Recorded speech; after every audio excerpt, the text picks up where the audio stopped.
புலம்பல். அதிகாரம் 5. கர்த்தாவே, எங்களுக்கு நேரிட்டதை நினைத்தருளும். எங்கள் நிந்தையை நோக்கிப் பாரும். எங்கள் சுதந்திரம் அந்நியர் வசமாகவும் எங்கள் வீடுகள் புற தேசத்தார் வசமாகவும் தாண்டி போயின. திக்கற்றவர்களானோம், தகப்பன் இல்லை. எங்கள் தாய்கள் விதவை போல இருக்கிறார்கள். எங்கள் தண்ணீரை பணத்துக்கு வாங்கி குடிக்கிறோம். எங்கள் விறகு விலைக்கிரயமாய் வருகிறது. பாரம் சுமந்து எங்கள் கழுத்து நோகிறது. நாங்கள் உழைக்கிறோம், எங்களுக்கு இளைப்பாறுதல் இல்லை. அப்பத்தால் திருப்தியாகும்படி எகிப்தியருக்கும் அசிரியருக்கும் எங்களை கையளித்தோம். எங்கள் பிதாக்கள் பாவம் செய்து மாண்டு போனார்கள். நாங்கள் அவருடைய அக்கிரமங்களை சுமக்கிறோம். அடிமைகள் எங்களை ஆளுகிறார்கள். எங்களை அவர்கள் கையில் இருந்து விடுவிப்பார் இல்லை.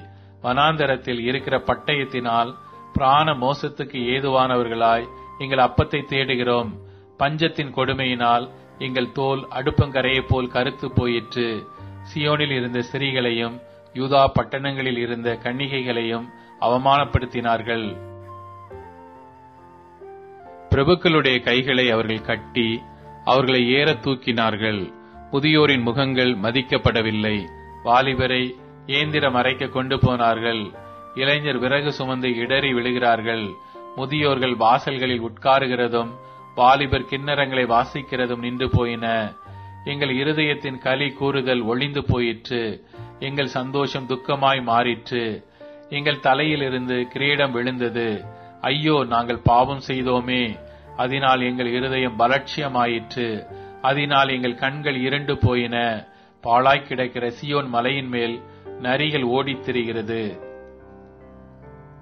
கர்த்தாவே, நீர் என்னென்றைக்கும் இருக்கிறீர். உம்முடைய சிங்காசனம் தலைமுறை தலைமுறையாக நிலை நிற்கும். தேவரீர் என்றைக்கும் எங்களை மறந்து நெடுங்காலமாக எங்களை கைவிட்டிருப்பதென்ன? கர்த்தாவே, எங்களை உம்மிடத்தில் திருப்பிக் கொள்ளும். அப்பொழுது திரும்புவோம்.